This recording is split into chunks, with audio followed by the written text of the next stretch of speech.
Assalamualaikum warahmatullahi wabarakatuh. Pada pertemuan kali ini kita akan membahas mengenai penerapan pewarisan sifat. Penerapan pewarisan sifat merupakan bagian ketiga dari materi pewarisan sifat pada makhluk hidup. Penerapan pewarisan sifat dapat terjadi pada tumbuhan, hewan, dan manusia. Terdiri dari pewarisan sifat normal, yaitu warna kulit, bentuk rambut, warna mata, dan kelainan sifat yang diturunkan, yaitu albino, buta warna, hemofilia, diabetes. Pewarisan sifat normal terdiri atas yang pertama adalah warna kulit,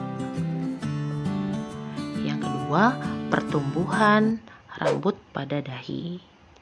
Pada gambar dapat terlihat rambut pada dahi berbentuk V dan rambut pada dahi tumbuh melingkar. Yang ketiga, tipe perlekatan cuping telinga.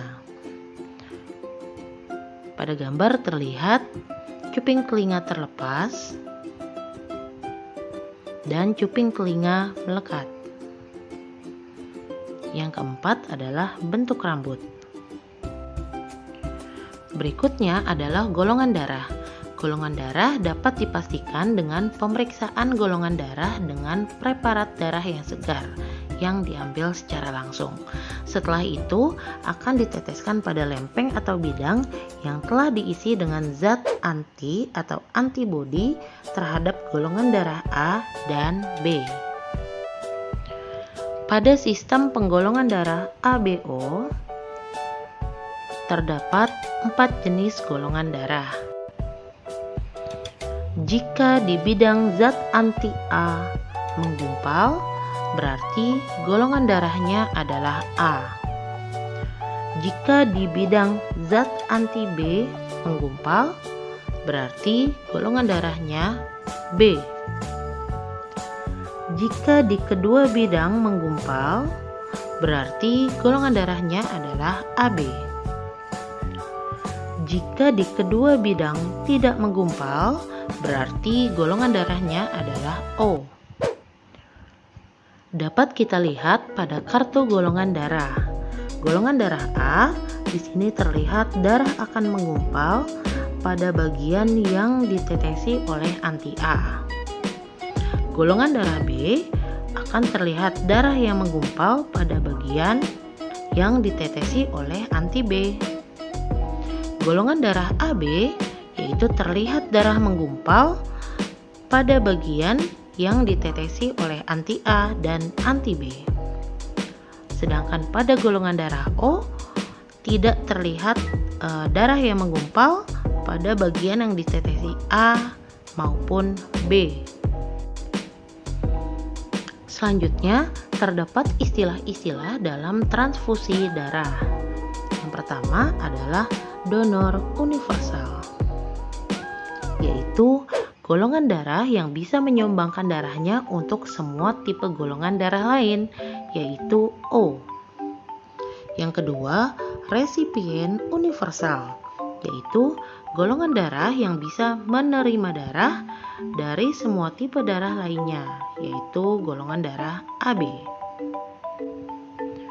Yang ketiga adalah antigen, yaitu zat yang dapat merangsang respon imun untuk menghasilkan antibodi.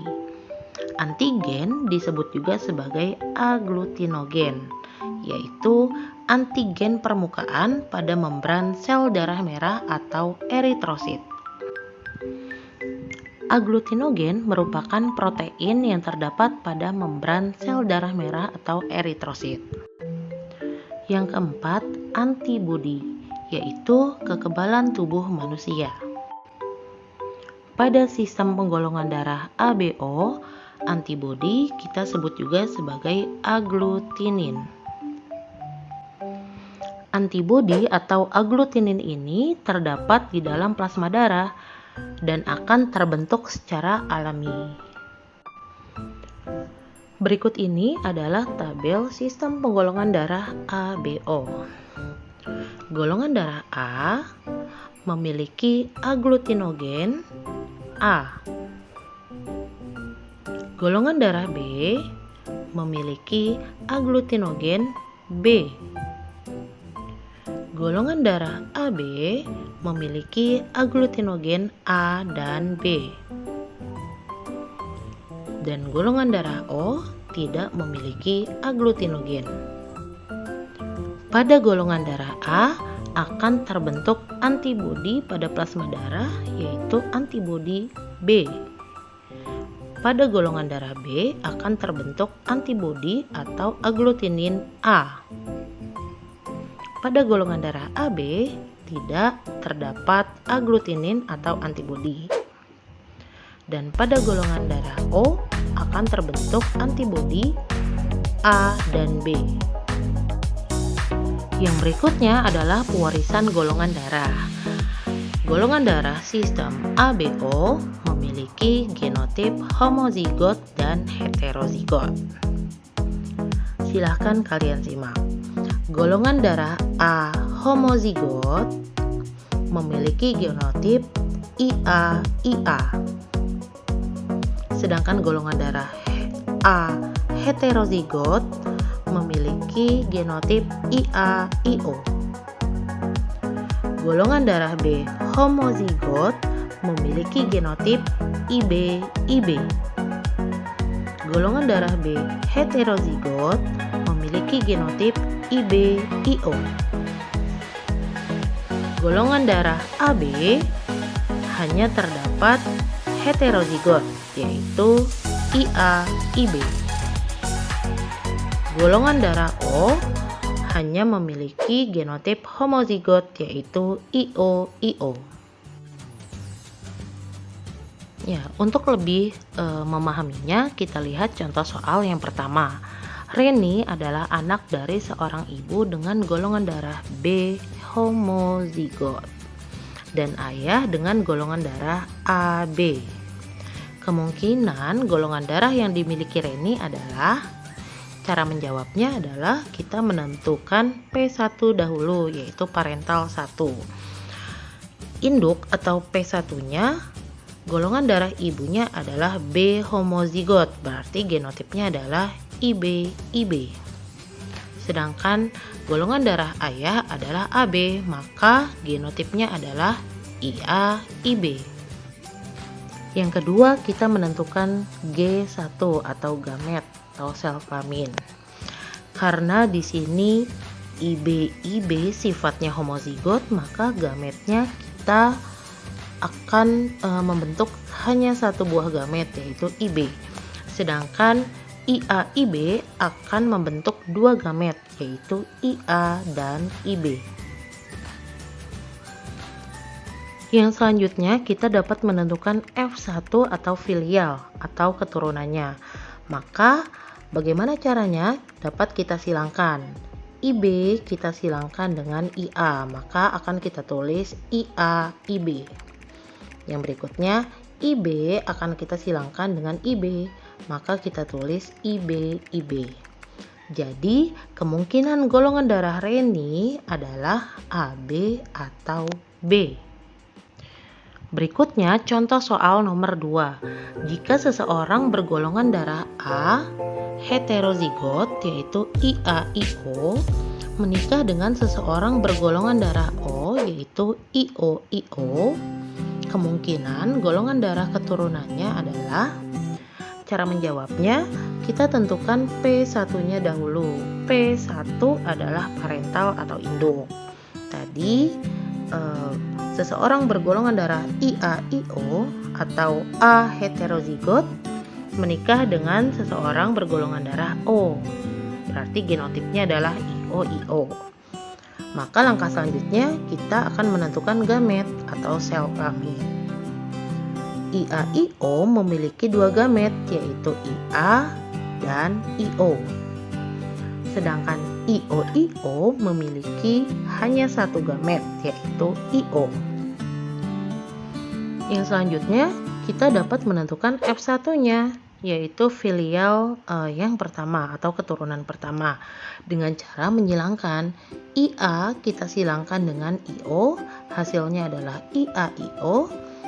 Berikutnya IO kita silangkan dengan IO, hasilnya adalah IOIO. Maka kemungkinan golongan darah anaknya adalah 50% golongan darahnya A dan 50% golongan darahnya O. Maka jawabannya adalah C, yaitu separuh anaknya bergolongan darah A dan separuh yang lain bergolongan darah O. Dari dua contoh soal tersebut dapat kita simpulkan dalam bentuk tabel seperti ini. Misalnya di sini golongan darah ayahnya ada A, B, AB atau O, dan golongan darah ibu ada A, B, AB atau O. Maka kemungkinan golongan darah anaknya, cara membacanya adalah misal golongan darah ayahnya A dan golongan darah ibunya adalah A. Berarti kemungkinan golongan darah anaknya bisa A, bisa juga O. Selanjutnya, jika golongan darah ibu A dan golongan darah ayah B, maka kemungkinan anaknya bisa memiliki golongan darah A, B, AB, atau O. Dan seterusnya sampai yang terakhir. Silahkan kalian simak. Pada bagian selanjutnya kita akan membahas mengenai kelainan sifat pada manusia yang diturunkan.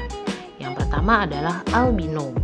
Penderita albino mempunyai gangguan pada pembentukan pigmen melanin sehingga rambut dan kulitnya berwarna putih atau bule. Penglihatan penderita albino juga sangat peka terhadap cahaya.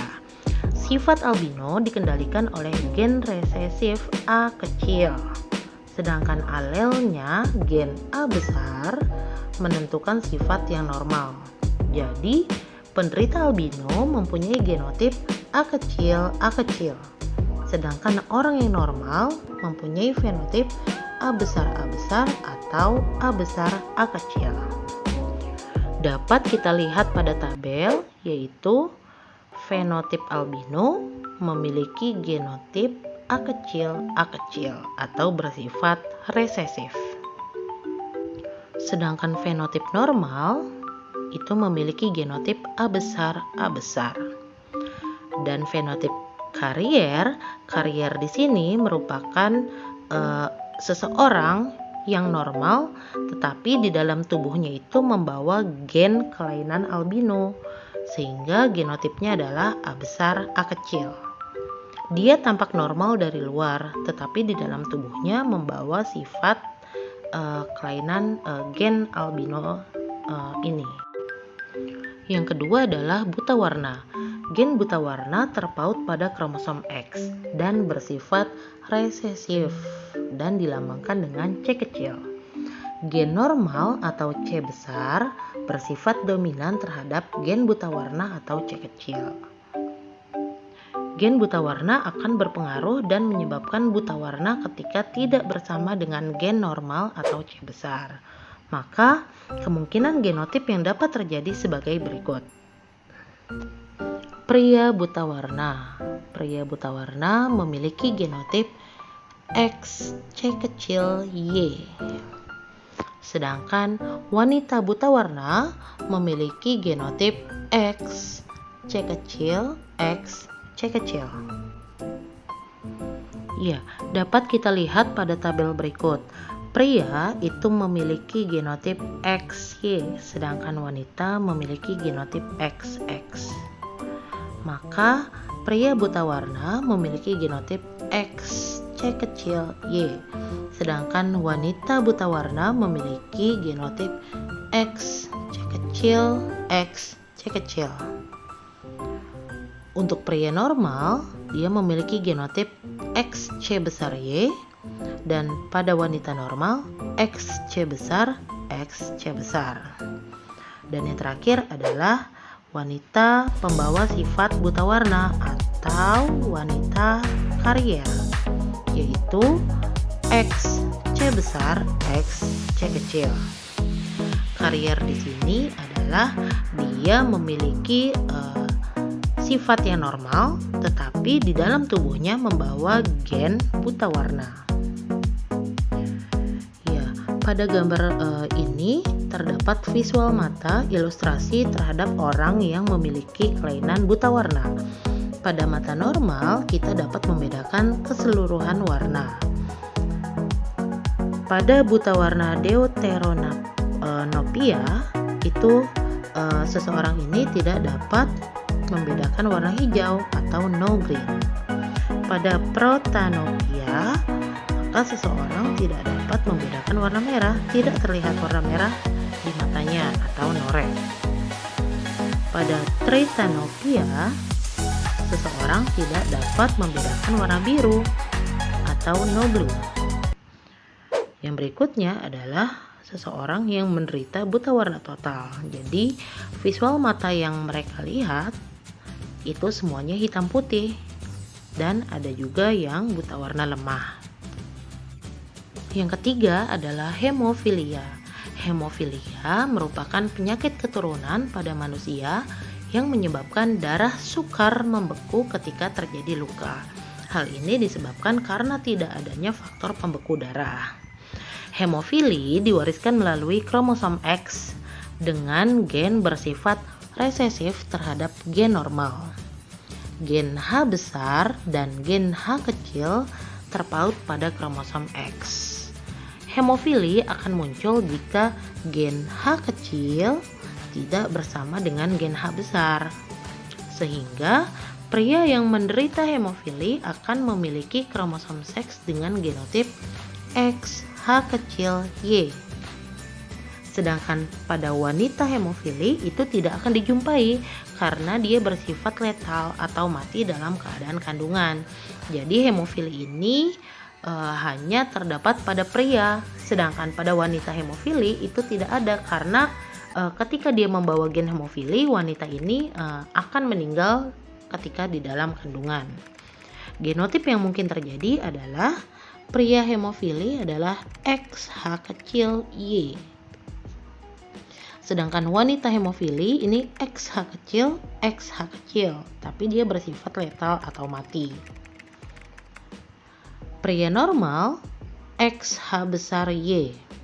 Sedangkan wanita normal XH besar.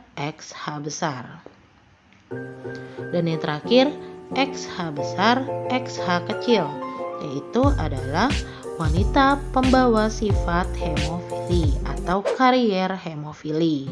Karier hemofili berarti wanita tersebut normal, tetapi di dalam tubuhnya membawa gen hemofili.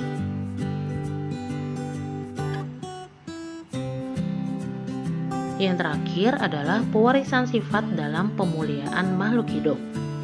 Pemuliaan organisme merupakan proses menciptakan organisme yang lebih baik melalui perbaikan genetik. Hasil dari kegiatan pemuliaan organisme yaitu berupa organisme yang unggul. Tujuan dari pemuliaan organisme yang pertama, peningkatan hasil. Yang kedua, peningkatan kualitas. Yang ketiga, peningkatan resistensi organisme terhadap hama dan penyakit. Dan yang keempat, perbaikan adaptasi atau toleransi terhadap tekanan lingkungan.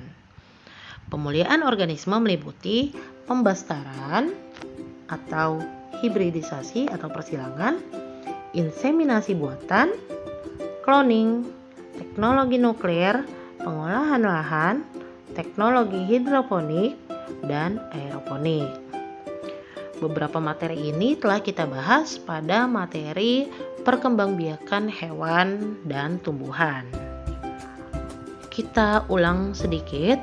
Yang pertama adalah hibridisasi atau persilangan, yaitu rekayasa reproduksi yang paling sederhana dan paling mudah dilakukan dengan cara menyilangkan dua individu galur murni yang memiliki sifat unggul. Yang kedua, inseminasi buatan atau IB, atau istilah lainnya adalah kawin suntik, yaitu proses memasukkan sel sperma dari hewan jantan ke dalam alat reproduksi hewan betina dengan menggunakan alat khusus atau kateter. Yang ketiga adalah cloning, yaitu teknik menghasilkan keturunan yang identik dengan induknya secara aseksual. Yang keempat, radiasi dengan gelombang elektromagnetik, yaitu berfungsi untuk meningkatkan produksi bahan makanan dengan cara mematikan hama, menghambat pertunasan umbi, atau dengan cara menunda pematangan buah. Yang kelima, hidroponik, yaitu cara bercocok tanam tanpa menggunakan tanah sebagai media tanamnya. Dan yang terakhir adalah aeroponik, yaitu cara bercocok tanam dengan akar menggantung di udara tanpa menempel pada media apapun. Nutrisi yang dibutuhkan akan disemprotkan langsung ke akar secara periodik. Ya, berikut adalah gambar pewarisan sifat pada pemuliaan tanaman.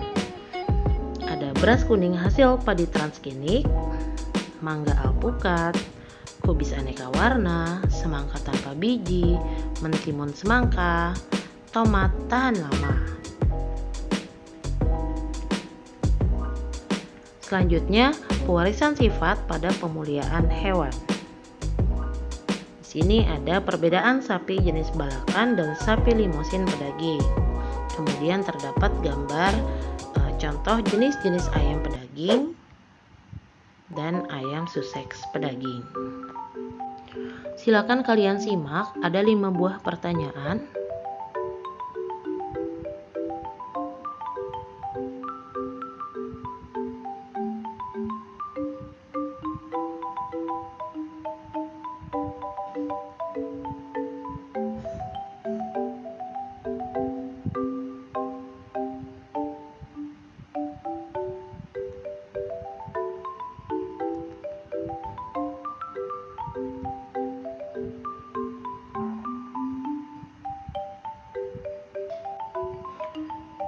Terima kasih, semoga bermanfaat. Wassalamualaikum warahmatullahi wabarakatuh.